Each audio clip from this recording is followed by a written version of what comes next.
Polarización de un transistor bipolar.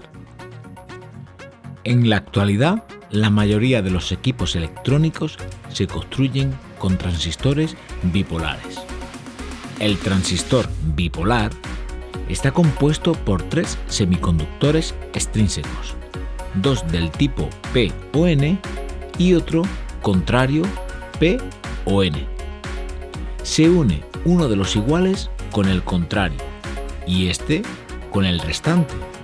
De este modo nos salen 2 combinaciones, PNP o NPN. La zona central del transistor, la base, suele ser muy estrecha. Luego quedan 2 zonas idénticas, llamadas emisor y colector. Como veremos, el emisor emite electrones hacia el colector y este, tal y como indica su nombre, los recoge o recolecta.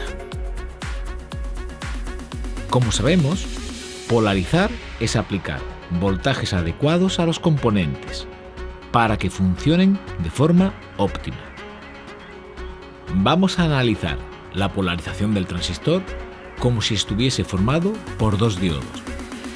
Si miramos el transistor NPN desde la base, podemos observar que tendremos 2 uniones PN, una entre la base y el emisor y otra entre la base y el colector.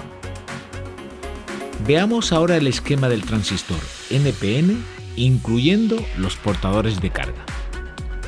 En el emisor, que es un cristal tipo N, tendremos electrones como portadores. En la base, que es un cristal tipo P, tendremos huecos, pero muy pocos, pues la base es muy delgada. En el colector tenemos electrones, pues es un cristal tipo N. ¿Cómo debemos polarizar los 2 diodos del transistor? La polarización de la unión colector-base se realiza en inverso y la polarización de la unión emisor-base en directo. Veamos cómo y por qué hacerlo así. En primer lugar, construimos el circuito de polarización de un transistor NPN. Para polarizar la unión colector-base en inverso, el colector se conecta al borne positivo de una pila. De este modo, el cátodo del diodo que forman la base y el colector queda unido al polo positivo de la pila. A esta pila se le llama VC porque está conectada al colector. Como podemos observar, la pila VC se conecta al colector a través de una resistencia RC que se utiliza para limitar la cantidad de corriente que pasa por esa zona del circuito.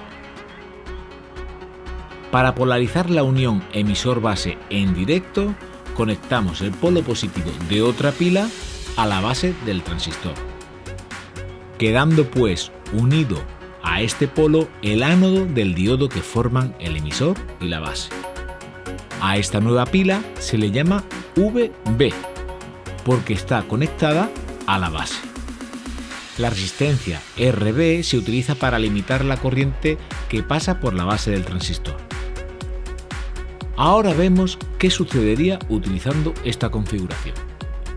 Para polarizar en directo el diodo emisor-base, elevamos el voltaje VB por encima de 0,7 voltios si el transistor es de silicio.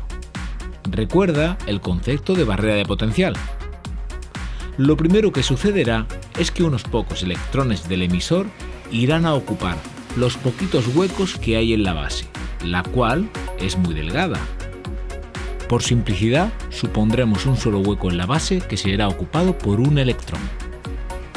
La consecuencia es que se origina una pequeña corriente entre la base y el emisor, porque la pila VB atrae con su polo positivo a los electrones que se han situado en la base.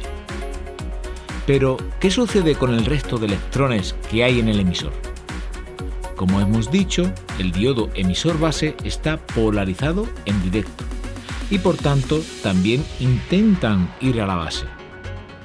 Pero por un lado, los huecos están ocupados y por otro la base es muy delgada y además se ven atraídos por el polo positivo de VC. Como resultado, los electrones del emisor pasan a gran velocidad hasta el colector. Estos electrones, junto con los electrones ya existentes en el colector, circulan por la malla que une el colector y el emisor, porque VC los atrae con su polo positivo. Esta corriente es mucho mayor que la que circula por la base. La corriente que sale del colector se denomina intensidad de colector. La corriente que sale de la base se denomina corriente de base. Y la corriente que entra en el emisor se denomina corriente de emisor, y es el resultado de la suma de la corriente de base y de la corriente de colector. Tal y como apreciamos, la corriente de base es mucho menor que la corriente de colector. Por tanto, se produce una ganancia de corriente en el colector, es decir, una amplificación. El factor de ganancia directa se denomina beta. El valor de beta depende del modelo del transistor.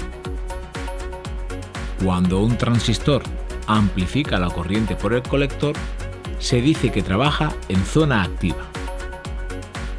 Por último, como se puede observar, nos estamos fijando en el movimiento de los electrones, por lo que estamos considerando el sentido real de la corriente.